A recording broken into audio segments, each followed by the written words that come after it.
Make that big boss less special. It ain't no game, but they saying welcome to the second level.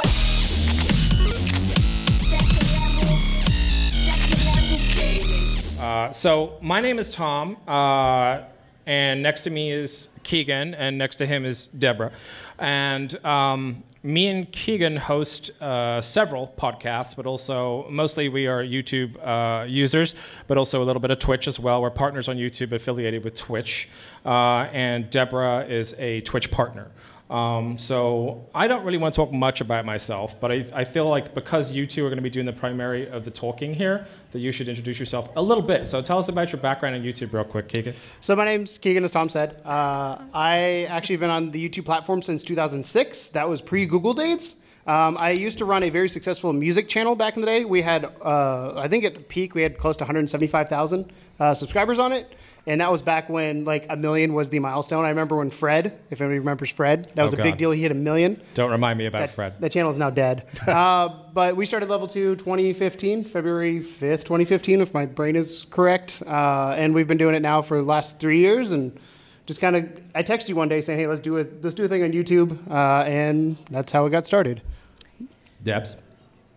I got started 2016 on Twitch doing World of Warcraft Legion beta, specifically for the developers, because I played high-level Discipline Priest, all that good stuff. But then I realized that Twitch is more than just me showing off stuff. Let's build a community. After some personal loss, my mother and later my father, they're both gone.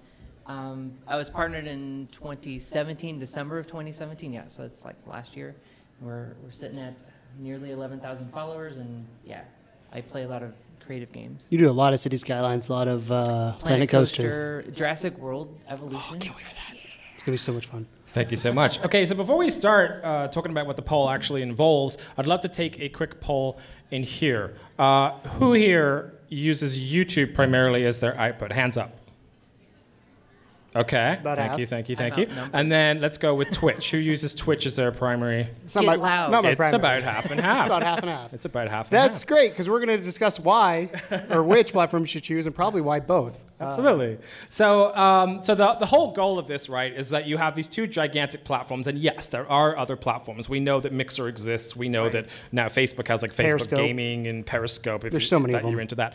Does There are Ustream still many exist? other ways to do this, but YouTube and Twitch, I think, for what we do, which is gaming primarily, and again, you don't have to do gaming to be a part of this. Like if you do art, if you do cooking, whatever it is, you can still use these platforms to spread your message to the world. So the idea is that YouTube and Twitch are both very large, and for a lot of folks, it seems like a lot to even contemplate doing like one and the other.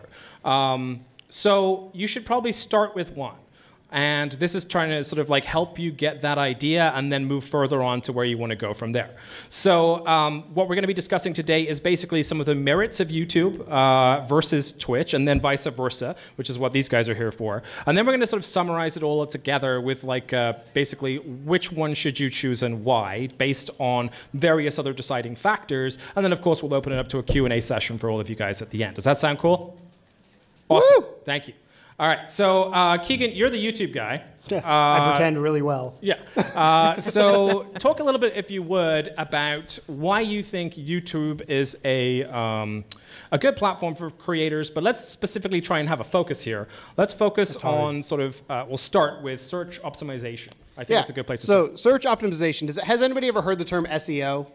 Yes, no, search engine optimization. Basically what that means is, how do I show up on Google, Bing, Yahoo, if that still exists, Ask Jeeves, what else is there? DuckDuckGo, that's a fun one. DuckDuckGo actually doesn't keep your data. But with search engine optimization, the big thing is Google owns YouTube. And guess what? If you're on YouTube and you use proper keywords, titles, descriptions, you will also show up in Google. If you look at our analytics, I would say probably 80% of our traffic come from Google, not from YouTube.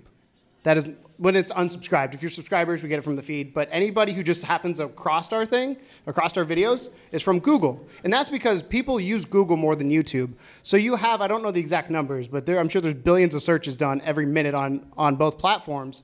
And the other cool thing is Google does use YouTube search. So if you search a topic and there's a video, they're actually got to the point where now those videos are at the top. And that's because Google wants to have, they tried with Google Plus, didn't quite work out very well. That platform was horrible. What was that? Yeah, I don't know what that was. But having Google and having the funding of their parent company, Alphabet, behind them is a big deal because they are one of the largest technology companies in the world, and they have resources to be able to get your word out there to a lot of people very easily. And all it takes is time, research, and all that kind of stuff. Okay. And a lot of people, I think, associate, would you guys say this is correct, and you can agree with me on this or disagree, that Twitch is more kind of associated with live content, right? And then YouTube is more kind of associated with VODs, or like videos that someone made, edited, took time, put together, and Video they live on there for demand. longer, right? So talk a little bit, if you will, about like why that kind of works better for YouTube in terms of VODs over live. Yeah, so for us, like Tom said, we have podcasts. And 9 times out of 10, it'd be cool to do like a live podcast every so often, which is actually, we're recording this right now. This will be one of our things that go up on YouTube. So hi, everybody. The big thing with us is our content is not necessarily time sensitive. And it's one of those things where we only have 1 day a week to record. So we record 3 podcasts on Tuesday. Tom then gets the lovely job of putting it all together in the next 2 days to get it scheduled up and live for the viewers who expect on. For our schedule, it is Thursday is Codename Morpheus, Friday is Indy Please Add Details or Indy Podcast, and Saturday is our Metacast where we talk about being content creators on the internet. And to give you a rough idea of what that looks like right now, it takes me about 5 hours to edit one podcast. Yes. So video on demand is nice because I feel like you have a longer tail with it, and it's easier to find videos on demand on YouTube versus on Twitch. They are there, but they're not as easily accessible as when you are live. Right. So the VOD, I think the VOD aspect of YouTube and the search, it kind of ties into the search engine. The fact that those are always there in the keywords. If you look at keywords on YouTube versus Twitch, you can put more keywords into a YouTube, I guess, SEO bar, the behind the scenes stuff. You can put more keywords into there to be able to have it come up inside of whatever search engine you're using. Absolutely. Debs, did you have anything you wanted to add to that? I kind of feel like I'm As leaving far you as out like of the search conversation. engine optimization, you'd have to know my name to find me in Google. Right. Like if I say I'm playing City Skylines, I'm not going to come up in a Google search City Skylines streams. You're going to see City Skylines YouTube content. Right. Right. You'd have to come to Twitch to find me, or Okay, go to like a Reddit. And that's partially because Google owns YouTube. Right. Also, but I guess one thing I want to make sure people understand is that even though your home might be mostly Twitch, YouTube is not the enemy. That's very true. And then let's talk about, so you guys, I'm sure you've heard a little bit about this if you've been following YouTube for a while, especially the bigger creators always talk about this, and that's the algorithm, right? YouTube has this mystical beast of an algorithm that they changes don't even know. all the It's a time. unicorn. No one knows what it is or how you like figure it out. And the idea behind the term algorithm is essentially that YouTube has set parameters that make your video show up over the next guys or the next girls, right? So this can be anything from this guy got more comments or more likes or more subscribes or whatever it may be. Views, This watch video, time. more people watch this video for longer than the next one. So the algorithm changes quite a lot, and that's kind of a plus and a minus with YouTube. Do you want to? Yeah, so do you guys remember, I don't know how long you guys have been on YouTube, but the early days of YouTube, the average video was, the rule of thumb was like 5 minutes, and comedy sketches, that kind of stuff that took a lot of time to produce. Well, have you noticed recently that those aren't there? You want to know why? People don't make money from them anymore. The reason being is that the algorithm, with the PewDiePie explosion, if you want to call it that, the gaming explosion, the reason that has now become a thing, and it's currently YouTube's gone through some more changes, but with that specific instance, PewDiePie just happened to hit where YouTube changed their algorithm to have it where watch time over view count was more important. So we make hour-long podcasts. If you watch that hour-long podcast for 20 minutes, it doesn't matter if you finish the video or not, you then will have more view time than somebody who spent 6 months working on a 3-minute animation. Right. So keep that in mind. Which sucks for animators. Which really sucks for animators. I have some friends that ended up leaving the platform, going other places because of it. But now they're actually looking more and more at audience retention.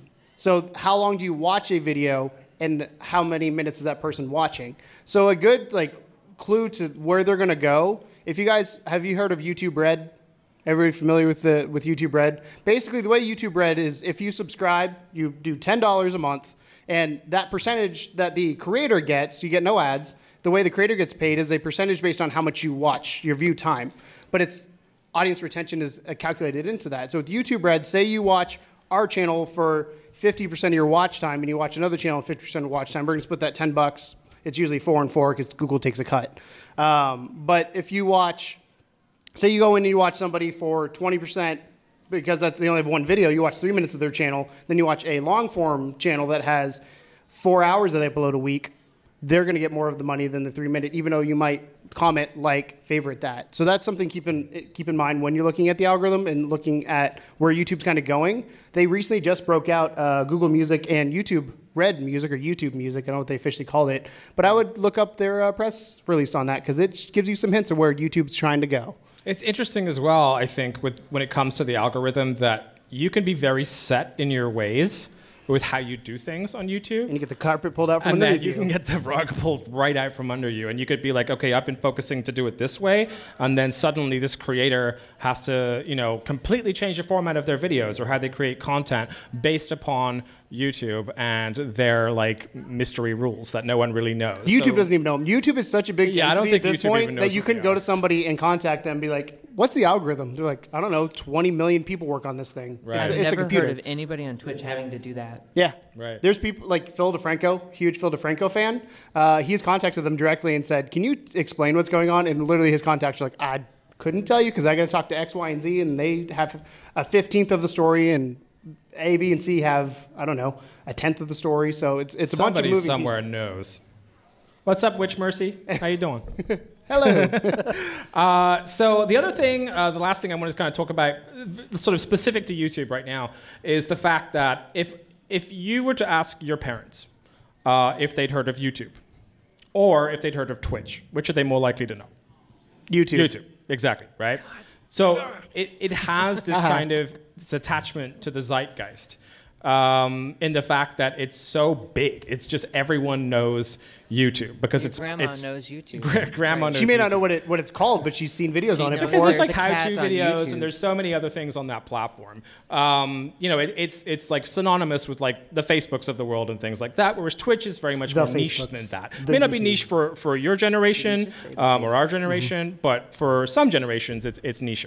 So, what would you say? Is that a plus or a minus? It depends. So the advantage of YouTube being as big as we said earlier, search engine optimization, notoriety, people recognize. When I tell somebody I make videos on YouTube, they may not understand what I do, but they understand kind of what YouTube is. They're like, oh, it's a video platform. If she goes and says, hey, I make Twitch streams, I guarantee my mom's going to be like, what is a Twitch? Try explaining it to a 75-year-old lady on an airplane. Yeah, not going to happen.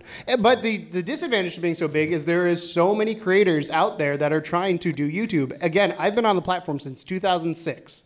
You know how many times I've seen or how much I've seen with the growth in the partner program? Back in the day, so when the partner program first happened, which Google bought them, I think, in 07-ish, around there, they would email you specifically. You wouldn't apply. You didn't get in automatically. They would email you and say, hey, I remember getting I want to say like July 5th of like 2007, 8. I got the email from them saying, hey, do you want to be a partner? And I was like, what is this thing? So I Googled it, nothing in Google. So I contacted them back saying, what is this program? And from there, they then had that exclusivity. That partner program then opened up to everybody. And then if you're familiar with YouTube, there has been a phenomenon going on called adpocalypse. And it destroyed a lot of things. Some videos had some sketchy videos had some ads that people didn't like. Pepsi doesn't like being attached to Nazis. Crazy thing. But what they did instead is they then changed the partner program to where you now have to have, I think it's at least 1,000 subscribers and 4,000 or 5,000 watch minutes, which I think is fair because a lot of people try to get into these platforms to make money. You're not going to make money. We didn't afford to come to this con based on our YouTube money. I wish we did. We're able to buy merch and stuff because of it and food, but we're not getting everything paid when we come here. We did get press passes, though, since we're technically journalists. So yeah. That works out. So keep that in mind that I kind of like it a lot. It discourages a lot of people from joining the platform now. I know a lot of people that were pissed off. A lot of friends I know got dropped out of the partnership program because of it. But in the end, it's worth it. You can focus on building your brand. You can focus on becoming who you want to be, who your voice is. We've changed our channel, I don't know, 7, 8, 9 times in the last 3.5 years. Don't be afraid of that. Yes. Don't be afraid to change. So that's something to keep in mind. Is the partnership program has changed, and it's also harder to get on YouTube and become successful. Mr. Jacksepticeye, who I saw last Friday, said it's virtually impossible now because of just the competition, which is cool. But if you try hard enough, you will get lucky, and you might see results. You never know. And with that, let's talk to Ezilii over there, or Ezilii. I can never pronounce your name correctly, which I know you hate me for. But Debs on the end there has been on Twitch since 2016, you said? Yeah, I mean, my account's from 2013, streaming. Okay. You were a lurker, weren't you? A watcher. I watched quite a few people, yeah. So let's talk a little bit, because you always sort of, you're always touting Twitch to us, because we dabble in Twitch. She's the reason we hopped on Twitch. Yeah, we had a Twitch, we stopped, and we came back. There, and we got to affiliate status on Twitch, which is really nice. You are partner status, which is way harder. But it is. I think the community is a big part of kind of what you keep sort of saying to us is a great reason to be a part of Twitch over YouTube in some instances. So one of the things that you always kind of tell us about is the immediate chat interaction. Would you mind talking about that a little bit? I say something, I get a response. Yeah, I have to wait like maybe a day or a week to respond you don't back. have to wait. Like, I think they tweaked these since last time we were in here. You don't have to wait like a week, months. Somebody to find your videos like, hey, I really liked what you did there. That was in January. We have videos that are like that. We'll be like, well, how the hell did you find this one? And this is like 17 months old. Yeah. But then again, it's also like the content that I produce. I'm building things in City Skylines, Planet Coaster. I play a lot of builders. Yeah, so I'm always looking for interaction. I'm looking to get to know people. I'm looking to build a community and create a positive space for people. And just having that conversation, when somebody says hello, I know what they did last week, and I can say, how did that go?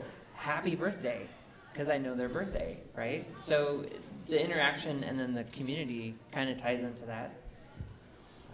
It's I think that is one of the more beautiful parts of Twitch, actually, is that we, with our base, like, we do have to kind of wait for comments to come in, and then we can, and it might be like a day or two do we get to see the comment, but for you, everything is immediate. So, you're literally making friends as you're streaming, which is a beautiful thing.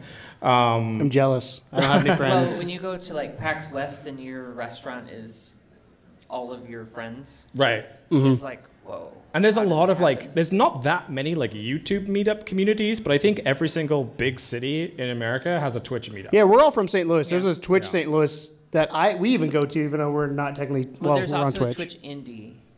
Yes, there is. If you're from Indiana, there is a Twitch meetup group here as well. But the other sort of big part of Twitch, and the reason why you can have these kind of immediate interactions with people, is because it is primarily a live platform, right? I mean, you can still do VODs on Twitch, but I would argue that they don't perhaps do as well, just purely because of like search terms and things like that. But the live search and things like that are kind of great, and the stability of the platform is great. Would you like to talk about that a little bit? Yeah, if you're interested in a game like City Skylines, you're going to see me obviously near the top of the directory. If you're interested in Fortnite, who you think you're going to see? Ninja. But then you go to the game and then you find the people that you're looking for, as opposed to when you guys were live for a while, it was like youtube.com/gobbledygook. Yeah, the YouTube link for YouTube gaming is garbage. Just fun fact. And the other thing is you can't directly link it to your YouTube gaming, and YouTube are different live platforms. Fun fact. Twitch is one. Bizarre. So yes. Like Twitch. It's easier for me to find somebody on Twitch, or like when you first start out on your business card, it's twitch.tv/Ezilii or whatever your name is. So it's like, boom, instant marketing.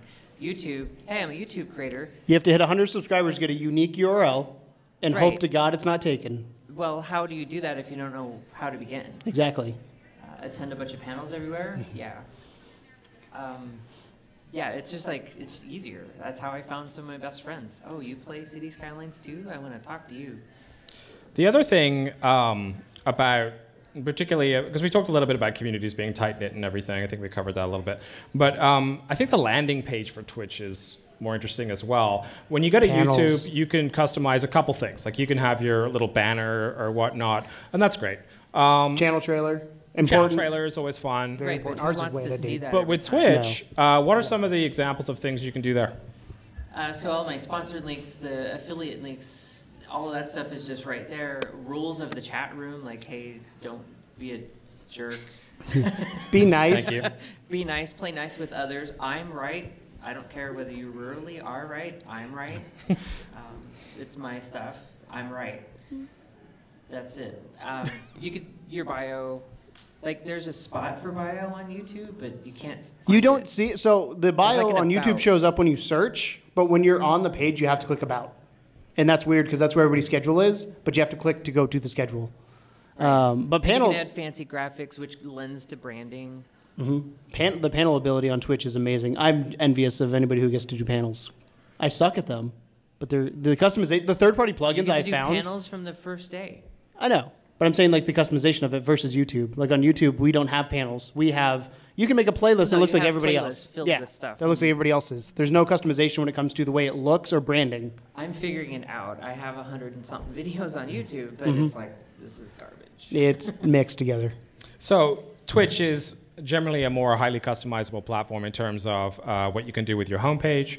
It is more interesting, I think, for your community if you are looking for a more tight-knit community, a closer community.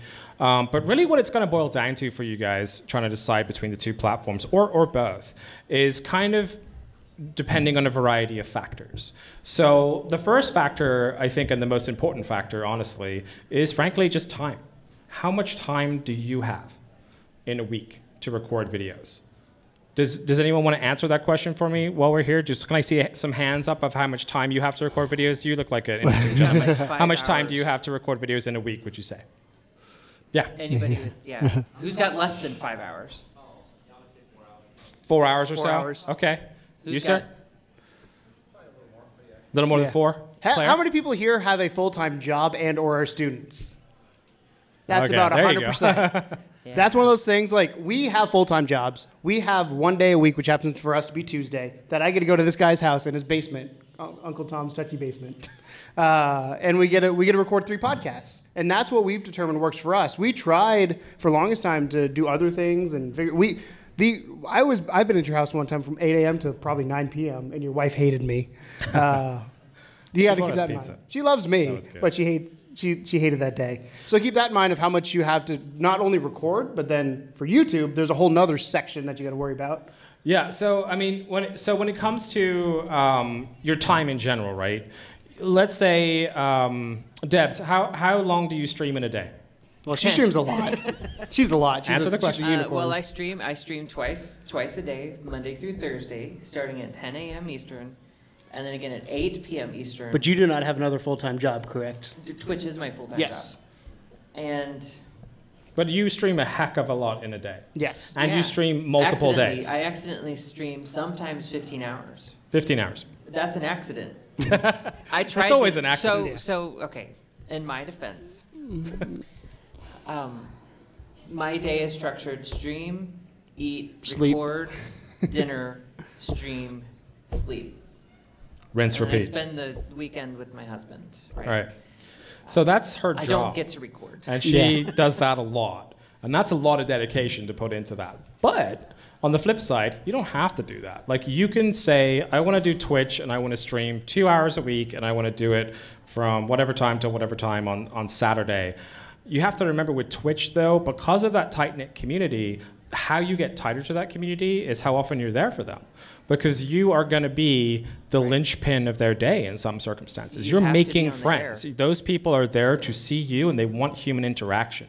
That's why you go to Twitch. You go to YouTube because you're interested in a subject. You might leave a comment, a nice one or a not so nice one if you're YouTube.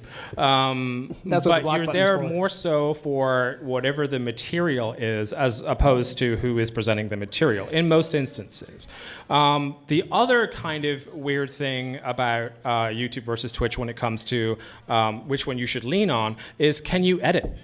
That's a huge one, right? Ask Tom. When we started this channel, he did not know how to edit. I used to, again, music. I used random music channel. I worked for, anybody here ever heard of Warped Tour? I used to work for Warped Tour back in the day and edit their videos. I can edit a video in like, I don't know, maybe 30, 45 minutes. That would take you probably. This one would probably take me maybe an hour to 2 hours. I'm better now. Yeah, you're better now. But when he started, like he'd ask me what I consider dumb questions because I've been doing it for so long. But there's no such thing as a dumb question. The dumb question is the one not asked. Yes. So, but it's crazy because you have to learn. You have to pick a software. We run Apple, so I recommend iMovie. Final Cut Pro is what we edit on. If you're on in a PC environment, Adobe. Period. Don't do Vegas is all right. Vegas is archaic. Adobe. They have the best support. Movie Maker? No. Fuck Movie just Maker. throwing it Sorry. out there. Isn't there Windows Movie There's Maker? children. Doesn't It's that bad.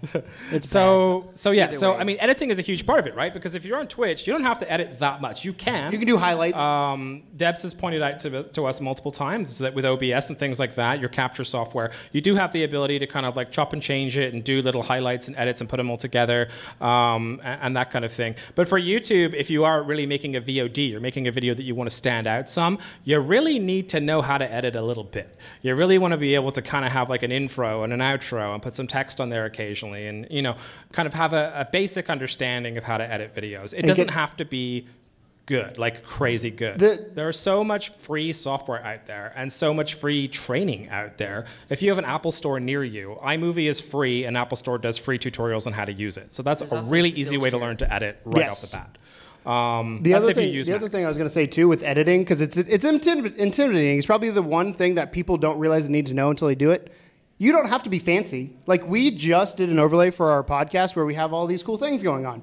You know what we started out as? Crossfades. Oh, that sounded bad. Cut that out. Let's put a crossfade in there and nobody will know we jumped. They did. Do you know what I still use? What do you use?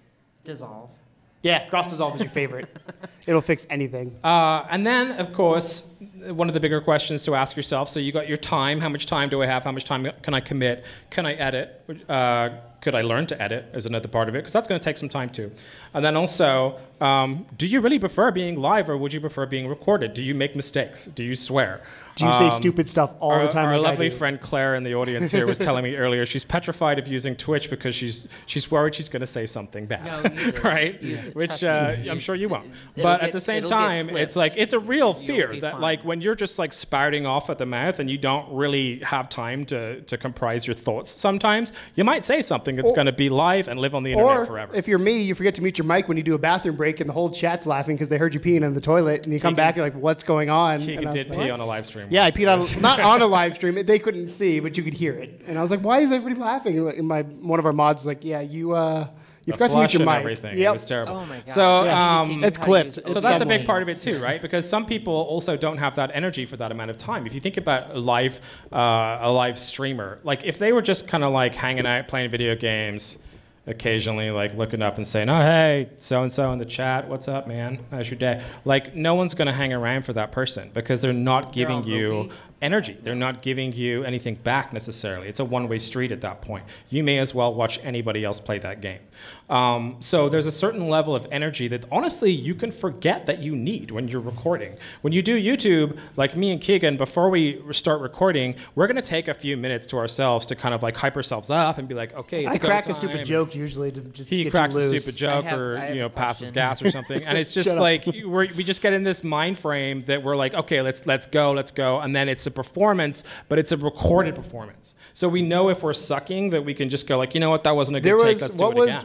We came back from our first video back for a while. We were off a month because I had some car trouble and other things going on. And very first take, I went to go, "Hello, internet" is our intro, and it goes, "Hello, internet." I was like, "Oh, voice we're not doing cracks, that again."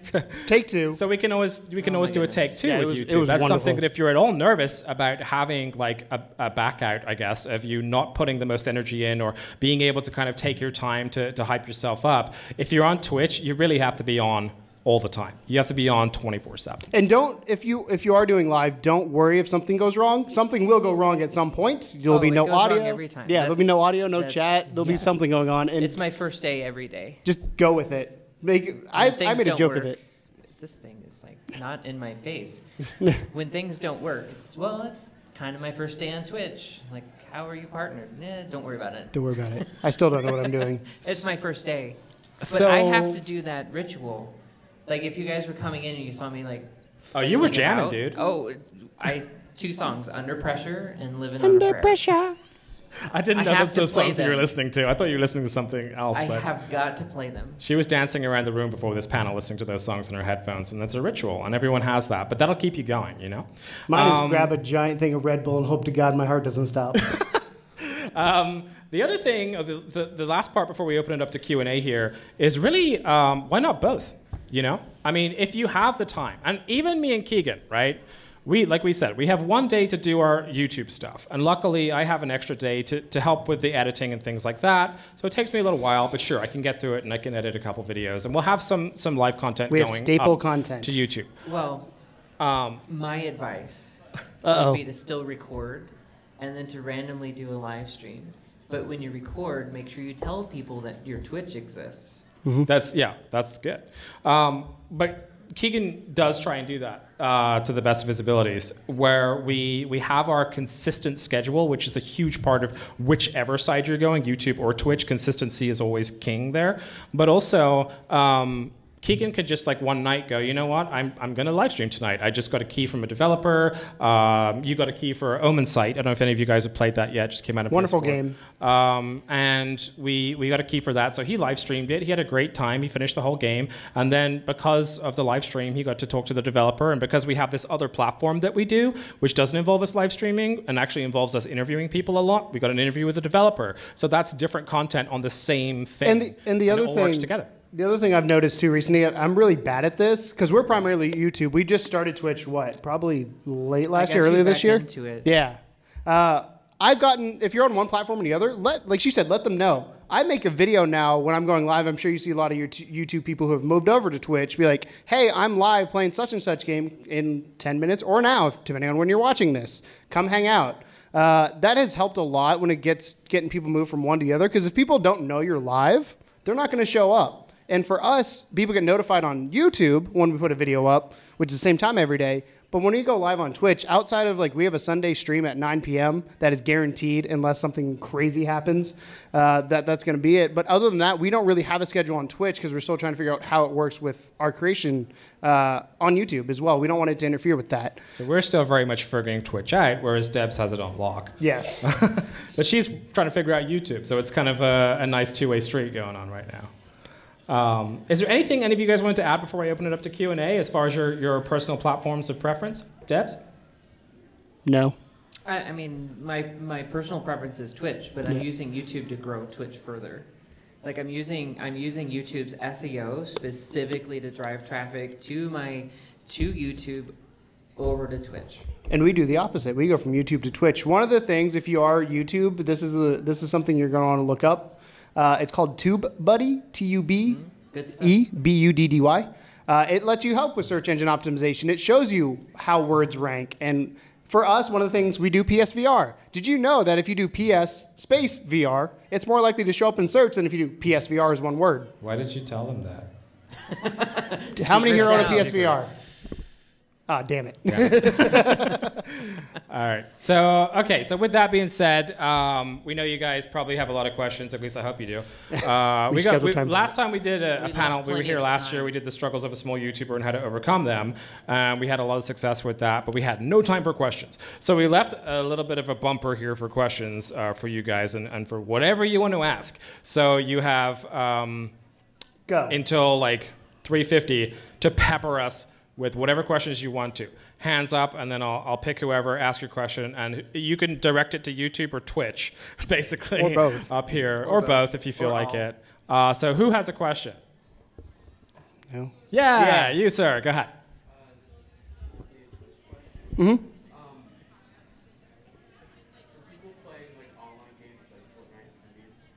Yeah.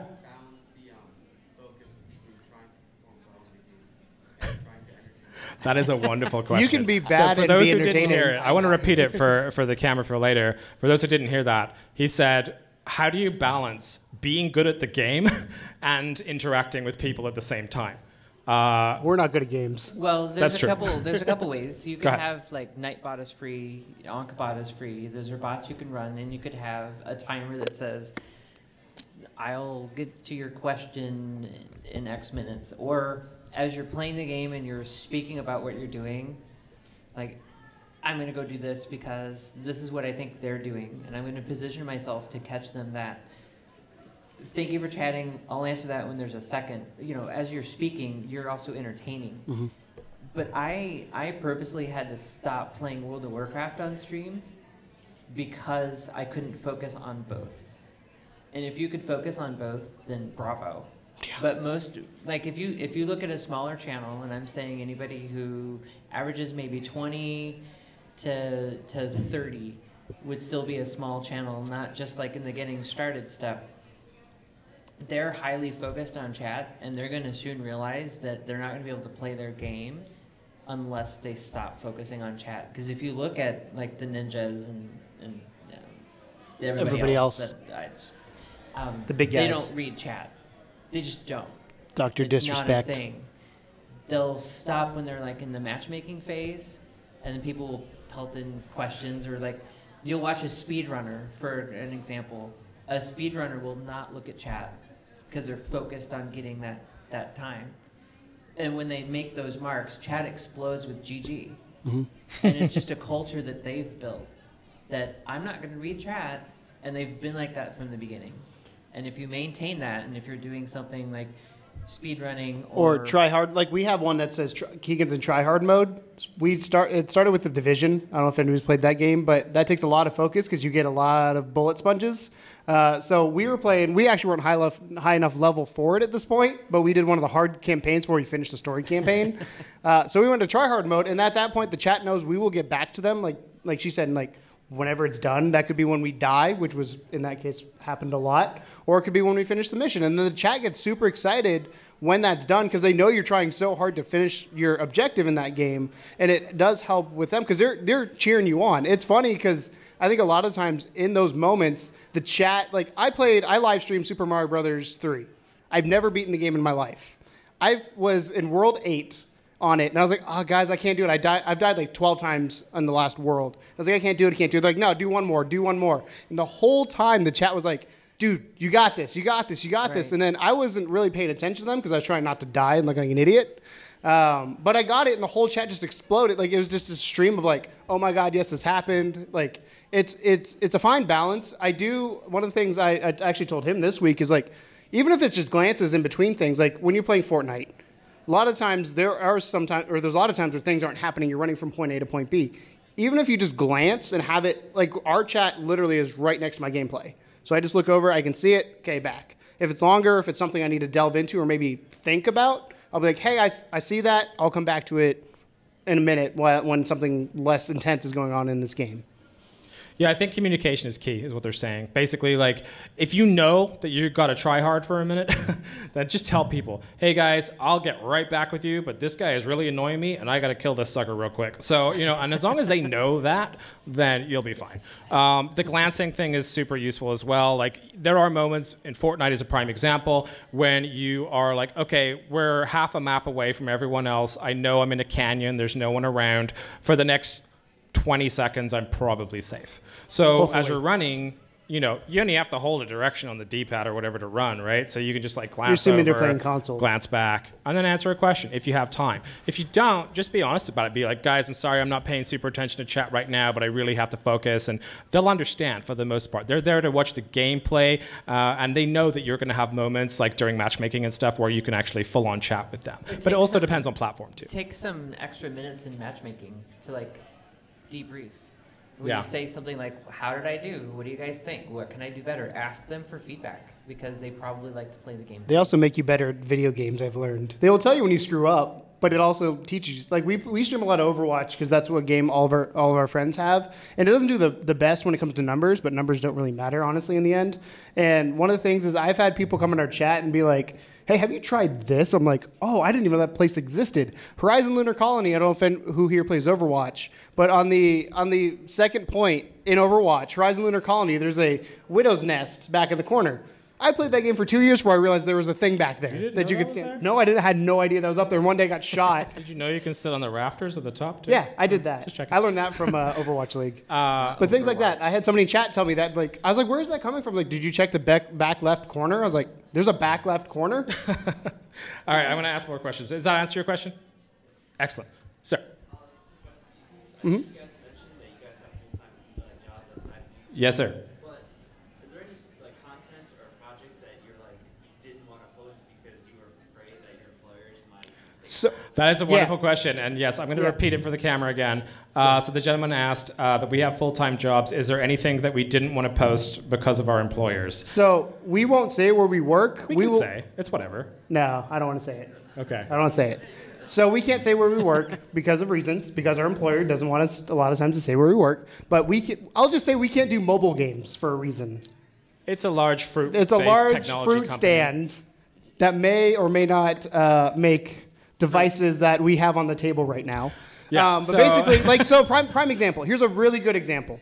Mario Run, when that came out on mobile, we are huge Nintendo fans. We love talking about the kind of stuff. And I had to go to my employer and say, because we were doing a promotion for Mario Run at the time where we work. And I was like, hey, can we cover this? And they're like, no. And I was like, why? They're like, because we're doing the promo. When PUBG and Fortnite came to mobile, I go, hey, can we cover this because we cover Fortnite and PUBG? And they said yes. And I was like, cool, because we didn't have the promo going on. So there are times where that happens. It's very rare. We also have gotten to the point where we just don't cover mobile usually in general because of it. It's better safe than sorry. I think it's worth pointing out. We have a friend, Game Room Hero, Ollie. Yeah. And Ollie works for the other company. The other large company. You know what we're talking about. makes devices. And so he's not alled to cover Xbox games at all. Yeah, he can't and do he was a first-party reviewer. games. So like that was half of his entire content was just like done. Because he wasn't allowed to review Xbox games anymore. So he was trying to have us do the Xbox. He's like, I'll give you cheap Xbox games if you review them for me. I got we're allowed to do Halo those, Wars right? for dirt cheap. Yeah, so yeah, I mean, yeah, it can be a consideration. As far as like actual like content, language, things like that, We don't care. You do you, baby. Yeah, so here, that's a prime example. So me and him from the get-go have kind of said, hey, we're not safe for work. We're going to drop F-bombs. I'm trying my best not to in this panel. A few have slipped here and there. But she's not. She intentionally does safe for work so people can watch her at work. We're more like, hey, for podcasts, 9 times out of 10, you have your headphones in, so you're doing it. It's a solo experience versus the live stream. If you are at work, you might have it on in the background with audio. I know I watch Overwatch League in the background when I'm at work, things like that. So if The Witcher decides to drop the F-bomb or something like that, that's not her doing it, that's the game. So these are the things you have to keep in consideration And as Debs well. doesn't have to worry about it because that's her full-time job, so she can just do whatever she wants, I have which a is cat awesome. that's a boss. And we are very jealous. boss. Okay, But does that answer? I've dropped the F-bomb the day I got partnered. Awesome. Yeah. Any other Next questions? question, hands up. Yes, Oh. sir, front row. Yes, so one of the early decisions people have to make if they want to start streaming is, what platform they want to stream on. Absolutely. Can you just take some time comparing and contrasting, like streaming on Twitch versus YouTube gaming, and where you think they're going to go in the future? Yeah. I know that SEO is Yeah. kind of an issue for some people feel that like YouTube's not ranking them well, or they're not appearing in search, so some of the people streaming on YouTube are concerned. Yeah, absolutely. So- Again, to the camera, and for those of you that Oh, didn't yeah. hear in the back there, I forget we have gentleman is asking us basically what's a really quick kind of way to sort of rank where you should start looking based on if you want to stream primarily, right? As to which platform would be better to start with. So go ahead. YouTube versus Twitch. Switch. I wanted the Nintendo Switch. So we actually looked when YouTube Gaming came out, since that was our primary platform, we streamed on it. And there was a couple things that when we designed this panel, we didn't really want to harp on the things that didn't work well, but one of the reasons we kind of stopped doing YouTube is the stability of it. I had so many times where it would just crash on me, and I'm like, what happened? Or my key wouldn't work, whatever it may be. And that's kind of just personal experience. I don't know if that's an overall thing or if that's my system or whatever it may be. But that's one thing. And the other thing, the fragmentation between YouTube. It's gotten better that now it says you're live. But if you go to somebody's YouTube, like if you go to us, it's youtube.com/level2gaming. If you go there, it'll say we're live, but finding our But it video on takes you demand, somewhere it takes you to else. another URL. Right. So when we used to do it, we used to do gaming.youtube.com/the gobbledygook that happens. That's not the same every time. And that was from my experience on YouTube, is I felt like it was, I already felt like it was on 2 different websites, because I was. And the advantage of it being in one, and the reason we wanted to do one was, again, notifications to our subscribers. So we have we have a little over 1,300 people that subscribe to our channel. And when they come through and we go live or we do a video, they get an email if they have that turned on, or if you hit the little bell now, because YouTube's dumb about that. Don't knock your platform. That's why, yeah, they make stupid decisions. But that's why we kind of moved away from it from there. But the advantage to it is the fact that everybody got notified. So now I got to make a video to let them know I'm on Twitch. Debs? Well, I feel like it's not about money. That's not why you do it. You do it because you have a passion. But to have somebody help you is much easier to achieve on Twitch as an affiliate. Hosting is Affiliates awesome. Just got sub badges, which is amazing because that's even further branding your business. It is a business, whether it's a hobby or not. My trip here is an expense I have to take against what I've made. That being said, your gobbledygook that always changes, you can't put on your card. Nope. Whereas you could put Twitch on your card, but I would probably tell you to kind of do both at the same time. But if you're specifically looking to live stream, The Twitch backend Twitch is also is amazing. When we Well, got the back in, dashboard the is- dashboard, I was like, oh my God, I've been missing a lot of things. I would definitely lean Twitch for live Yeah, streaming. for live streaming. That's just kind of how it boils down. If that's like your bread and butter, lean Twitch is a short answer to that. but not to ignore everybody else, there are other platforms. Yes. I- Mixer's a good one if you especially do multi-streams, all that kind of stuff. Next question. In the back there, the Overwatch fan. Hey, what's up? Mm-hmm.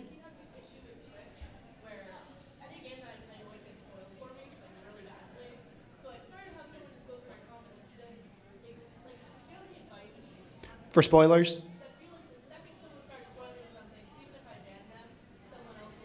Yeah, so the question is for the camera is if how do you control spoilers while you're live streaming? And I want to give a story before you actually answer the question. Oh my goodness. It's a Make brief it story. quick. We got 3 Yeah. minutes. So when Star Wars Battlefront came out, we streamed it the night the movie The Force Awakens came out.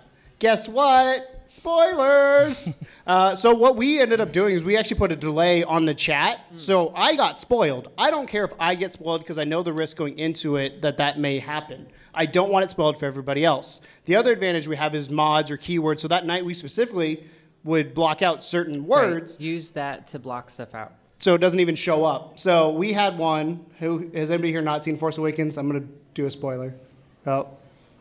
There's a big spoiler where a character has an issue. And we had that spoiled for me. Yeah, has an issue and had that spoiled for me. But I saw it, but nobody else in my chat did. And what was really cool, the hard part is the repeat stuff. But if you do set the keywords to not show up at all, that does help a lot with that.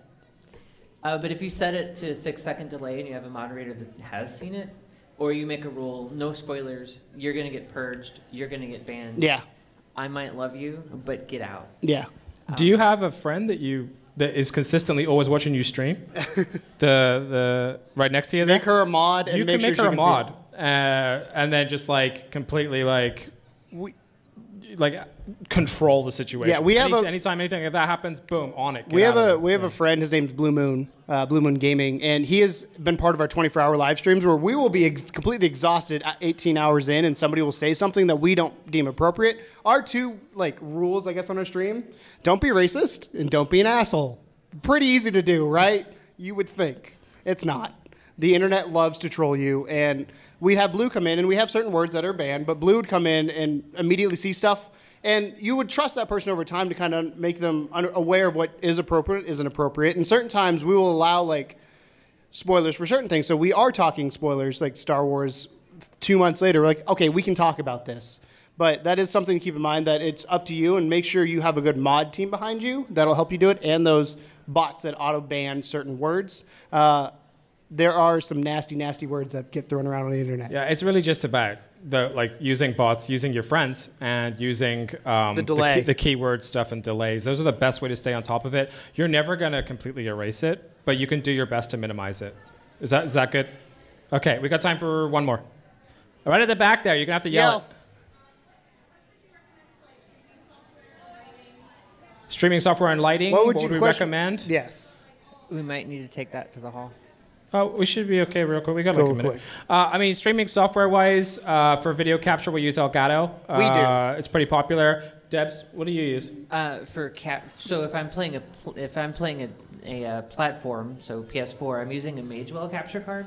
It's in one of my computers, but I use OBS to actually stream. Yeah, OBS is great streaming software. You can make lots of adjustments and things on that. As far as lighting goes, just you can get like Cowboy Studio is my favorite brand. They will never break. like $60 lights that you just put up around you, and as long as you're well lit, you're good to go. One of Keegan's hacks is a desk lamp with a piece of wax paper over it. That also will just kind of fade the lighting and make it easier for you to do. If you do that, though, make sure that the Doesn't wax touch the paper is bulb. not touching the bulb Yeah. because we don't want fires, but it does help. Don't blame us if you separate it. it has to be wax paper because All right. if it's anything else, it will burn. We really have to go. But we are all going to be in the hallway for like the next however long you guys want to ask questions. So we have to deset really fast for the next guys to come in. If you have more questions. Oh, he said we're good. Are you sure? Cool. Oh. I like this guy. Any There's a more gap. questions? Any more questions? Anyone else? Before we rush. Yeah, before we get out of here. Yeah. To go back No, to the yes, hotel yes, and ma'am. sleep. No. Absolutely not. IRL I is my got favorite. this. Yeah, IRL. so- got I'm gonna this. shut up. Actually, Actually, Uber actually. drivers are streaming. Really? Yeah. Uber drivers? Uber. That's One terrifying. of my mods is an Uber driver in Australia, and they're playing games with their passengers, which is actually kind of funny. And terrifying. Yeah. Well, I mean, if only there was a prize of like $200 and you call it, what is it, Cash Cab? or Yeah, I was going to whatever? say something like that. Didn't they do that on Cash Cab? That would be amazing. If he had backing for that, then he'd actually have a job. But Wow. Yeah, but You- there you are have, many sub parts of Twitch. Yeah, is what we're IRL has become a bigger and bigger. Twitch was started primarily for gaming, and people Cooking. tend to focus. But there is IRL, which is in real life, is what it stands for. cooking shows. Yeah, cooking shows. I mean, there's people walking in parks. There's very different things on there. We're just gaming focused is what we chose to do because we love games. But you can do anything you want on there, and that's true for Kind YouTube of. as well. You can't expose yourself. Well, All that yes. good stuff. Yes. Do you mind me asking, Matt, what is it that you would like to put on Twitch? Anything. Sorry, I didn't mean to put you on the spot. Well, no, because I don't know which way to go. Well, if I'm going to do this publicly, I might as well talk about it. Sure. I have bipolar disorder and mental illness. Me too. No joke. Wanting to do a channel about how to manage. That's amazing. Oh, we need to talk, like Twitch for will real. eat that up. Yeah, We so need to talk. Keegan is It's not needed, joking. He yeah. actually does have bipolar I am disorder, bipolar myself. and it's a big part of what we do as well. He's got to deal with me. Yeah. Title in my head and Yeah. No, Yeah. it sounds amazing, and that would be perfect for Twitch because with the IRL stuff, it's essentially like real life vlogging, right? People are tuning in to see your day to day, and obviously with something like bipolar, you're having like the manic episodes and the depressive episodes, and there's lots of moments where you can really kind of take time to stare at the camera and say, okay, this is what is try and say this is what is happening in my head right now, and this is how I'm trying to deal with it, or how you can try and help other people. I think it's beautiful. I think I would love to see that as a One channel. of the things Yeah. I've done with our meta podcast that we run is I was scared of saying publicly I bipolar disorder because there is a stigma against mental disorders, and I've gotten to the point where like I don't care anymore. Like I remember the first time I said it publicly, my mom saw the video, she called me and she goes, "You may not want to do that," and I go, "Why?" She goes, "Because people will judge you for it." I'm like, I don't care because I want to make people Don't aware of judge. this. I Right. want people to understand how places to go. Not to get too emotional here with this, but you know this is a touchy subject for me, is late last year, backstory, I toured with Linkin Park in 2009, but late last year, we went to Indy Popcon, we had a successful panel, and then Con Blues happened. Chester Bennington decided to commit suicide. That hurt. My grandma ended up dying. That hurt. And the last 8 months have been probably the worst 8 months of my life. And it's been an outlet through talking to this guy, through talking to friends, through talking to subscribers and people online that have come to know that have helped me get through it. There are moments I won't forget. I guess it was a little over a month ago where I said or a few months ago now, I had to step away and I said I need to do my own thing because I need to figure out what's going on with my head. I need to get something figured out. And I won't forget the flood of comments and people just sending me messages on Twitter or direct messages to me on Facebook of like, we understand, we get it. And part of it's because they understand who I am as a person. And part of that is being bipolar. And they're aware of it. They don't understand it. But that's why I'm here to get questions asked to me about it because I want them to be aware of what it entails. So we really need to talk. I also think that you shouldn't discount YouTube for that as well, because I mean the editing part, like I said, you can get free training on that type of thing. Twitch would be good for that, but YouTube might be better, because if you want to make self-contained videos for certain types of methods, if you will, of dealing with certain things, that's a really great place for tutorials. I mean, YouTube is like tutorial king, right? Right. You could send the highlight to YouTube. Yeah. Yeah. Right. But no, that's a great question. Thank you for asking. Hopefully that wasn't too like weird for you to say that. You know, one of the things is, it's like, I said, I don't know if I should do this because I'm afraid I'd get fired. And I just went, that's the moment I said, I have to do Exactly. a channel like that. We need to stop.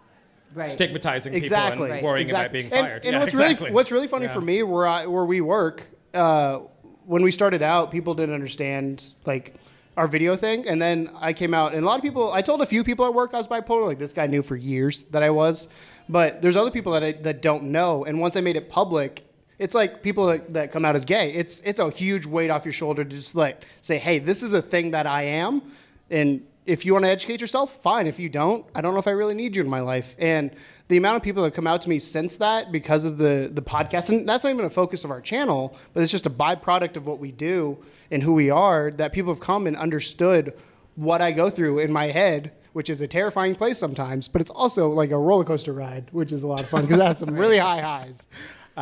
Yes, thank you for that question. That was lovely. Anyone else? Yes, sir. So it seems like a big part of the Twitching and streaming and all that, YouTube is like networking with other people. Oh, Yeah. yes. 100%. Oh, yes. So I guess my question is, are there any Twitch streamers or YouTubers that you wanted to collaborate with and never got a chance to? That's a great question. Oh, there's a lot to of the them. camera, is there any Twitch streamers or YouTubers that we want to collaborate with? I don't Yes and no. Be is the careful honest with who answer you to that. collab with. I will say, know the person before you There do are it. Make sure they're good friends Yes. before you do that. I mean, the general rule of thumb is try and be a similar size channel to that channel, because you can reach out to like Ethan Crank Gameplays. Gameplays and Jacksepticeye or whoever you want to, and be like, hey guys, want to make a video? And like, sometimes no. you'll get lucky. Other times you won't. So it's kind of like you really want to have similar content, similar subscriber base, and it needs to be beneficial for both of you. You don't want to make it look like you're trying to kind of like leech off of another person. We had a thing where, so we do a PSVR podcast. For those of you that do PSVR, it's called Codename Morpheus. Thursdays, Shameless plug. 11:30. But you may know of a guy called PSVR Frank if you're into sort of PSVR stuff. And so he has like a pretty big PSVR channel. We reached out to him. Like I reached out to him just because I thought, hey, it'd be fun to collab with this guy. He's kind of crazy. And turns out he's pretty crazy. So yeah, he got like banned from Reddit, and then he had like another alias he came back with, and he was tearing other people down that had PSVR content and all this kind of stuff. Don't do that. Don't do that. But also, it made me like super thankful that we actually never got around to doing that with him. However, the guys from PSVR Without Parole we reached out to, and they're another bigger PSVR channel. They were super nice, and they were like, "Hey, it's a busy time right now, but like reach us in a month. We really love your show. We want to do something." And they were similar base. So yeah, for certain instances, we have reached out and we've gotten some good responses. I mean, Debs really was for us. We know her from work anyway because she used to work at the fruit-based technology company. But she, we knew what she was doing. She knew what we were doing. So we got together and we were like, even though we don't really do the same thing, we know each other and we have similar like interests and things like that. So it kind of worked out. But as far as like that, I don't think there's anyone that we. I have somebody. You do? I do, because we Go on. brought his name up earlier. So, Game Room Hero, Ollie, who was not able to do the Xbox stuff anymore, he lives in California. We live in St. Louis. Doing something together is not easy, because we don't do Let's Plays. We do podcasts, and we try to bring people in that way. And he is a smaller creator, but he is so... Look him up. Like, honestly, go look up his content, his reviews. His goal is to go work for IGN, GameSpot, one of those type of companies. He's actually at E3 right now at the Microsoft. Microsoft I think is tomorrow. It's but today. no, it's tomorrow. Is it? Yeah, maybe I don't know. But he's at E3 right now because he made connections. He got to talk to Phil Spencer and all this kind of stuff. But it's him doing it in his bedroom, and it looks so good. And that's one of the guys. Like you look at people of certain quality. I'm in a bunch of gaming groups on Facebook and on Discord and Twitter or wherever else you can be part of a community. And there are a lot of people that you can tell the people that put care and put a lot of time into it versus the people that just want you to watch their videos. Cash grab. There is Game Room Hero on YouTube. And then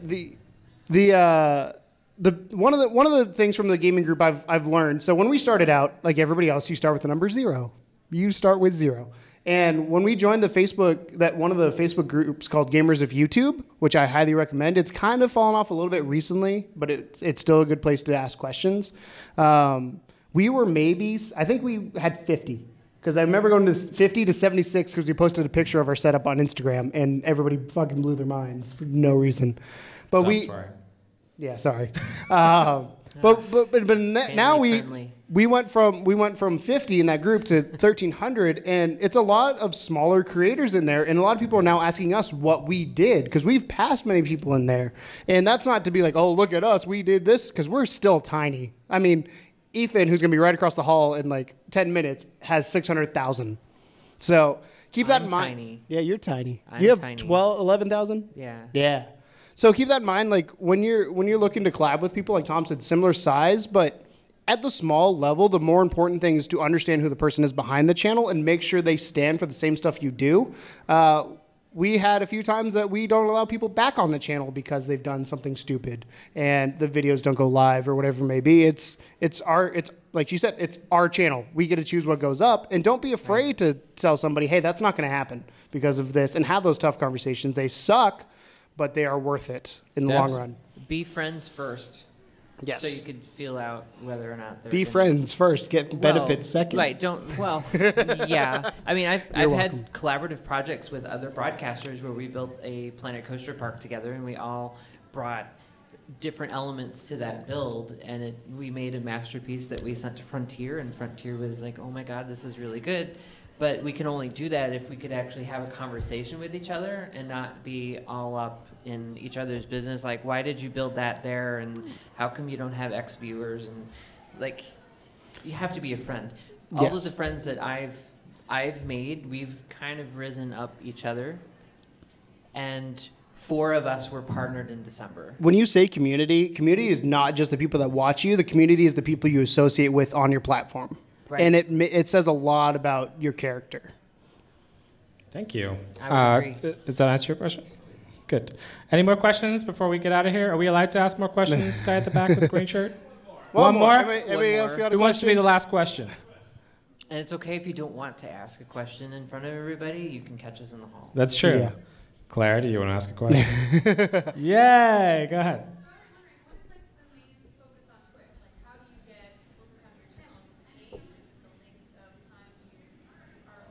Deb, what please is tell your us. main focus on Twitch, Deb? What is the main thing to do? Because we don't know. I have no idea. We suck. I just started streaming and people showed up. But I was streaming. Okay, so the long and short of it, there's multiple ways in which people can grow on a platform, and that's either being consistently you. Which I'm bad. Which you have a ton of energy, right? And that hopefully you can consistently do that for like a 3-hour stream. You will die afterwards. At least. But you have to stream length. Because in the first hour, people are still getting notifications if they've already followed you that you're now live, especially if you have like a schedule that does this, right? If you're always on it at 9 a.m. Pacific, people know to show up at 9 a.m. Pacific once they find you.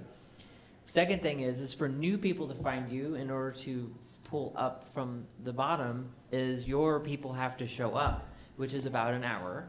So within 2 hours, you start to see new faces. So the target time would be 3 to about 4 hours and being consistently you. The second thing would be to play the same game or to be in the same subject matter. Niche. Right, to kind of find where you want to go, at least for a few months, and then kind of like, I don't know, toss it up. But I know people that have been partnered purely from variety from day one. I don't know how. It's impressive. But hey, it happens. One of the things we've personally seen on Twitch, and again, we're still learning it, but like for us, when we stream Overwatch, we get maybe 3 people that show up. That's because Overwatch is oversaturated. It's because Overwatch is oversaturated. But you get me in Omen Sight, or get me in, I do a lot of indie games. I love indie games. Those numbers, I've seen anywhere from 10 to 50 with nothing else done other than me going live and saying, hey, I'm live. And that's because people are looking for that, and there's less people watching. A fun tip that I've started doing when it comes to what game do I want to stream that night, and I don't think I've even told you this, but I will go into Twitch, and if you search for that game... There's a website for that called Twitch Strike. There you go. It'll tell you how many people are watching, and then I tend to look at the top broadcasts, like Overwatch League, when it streams, there's like 100,000 people watching Overwatch. Well, guess what they're watching? The Overwatch League, and everybody else playing Overwatch at that point maybe has... The next one will be like 4,000, and then it drops down from there. So keep that in mind when you're going to pick a game. Obviously, pick something you like, but I do look at what the traffic is versus where the traffic is and how many people are playing that game. Because Overwatch, Fortnite is always number one on that list. PUBG for the longest time was always number one. And don't be afraid to try and help the next big game stand out too, because that's part of your job. You're a content creator. You create content. You were mentioning Fortnite earlier, sir. Fortnite, very popular game right now. Very Overwatch, What happens right? in 6 months? Good, solid game. Really tough to stand out playing Fortnite because there's so many people that play Fortnite. That doesn't mean you shouldn't do it, because you should do what you love, and you should be, because you're not going to be passionate if you're not doing what you love. But there may be a game similar to Fortnite, or kind of like close to it, that not that many people are playing that you really love, or you could be the first person to start really getting a following for. I mean, there's so many games that get broken from people that are brave enough to give them a try. There's a game that came out a year or two ago called Limelight. I don't know if any of you have heard of it. It's an indie game where basically you are a little light that travels on this singular line throughout the entire game. It's a puzzle game. Beautiful puzzle indie game, but no one was playing it. So Keegan had like the developers show up in his stream because he was the only guy playing it. And then the people watching the game are asking questions, and the developers are in there to answer the questions. It's such a cool moment. That's happened multiple times. Amazing experience. For me, so Limelight did it, and Yonder, Cloud Catch Chronicles, and Last Day of June. Like those games, I'm sure majority of you have probably never heard of them. I recommend, especially Last Day of June. The story of that game is amazing. But I've had the devs show up inside of my stream and just been like, hey, we're here to answer questions. We're going to be lurking here and just seeing what's happening. And it's so cool because a prime example, like Last Day of June, somebody asked me a question kind of about the thought process behind it. And basically the Last Day of June, your husband-wife combo, you get in a car crash, you got to prevent the car crash from happening. And I was like, I don't know what's going to happen here. And the devs popped in and were like, we don't want to tell you what's going to happen, but this was the thought process behind why we did this. Ready. Yeah. Right. Yeah. Right. The ending Just was get the box of tissues ready. But that is something to keep in mind when you are playing. Find your niche. Like we recently just started doing indie because of that. We wanted to find a niche, and VR is good. Streaming VR is really hard, by the way, because you can't see chat. Have a friend in your Discord, or for our case, it'd be PlayStation chat. So you have them reading the chat to you so you can respond, because you can't see things unless you have that text-to-speech on, and that is no fun because you can't hear things because you're playing a video game. And the last thing I'll add to that as well is that you are starting out, so you're an indie media personality when you're starting out, right? You're independently doing your own media.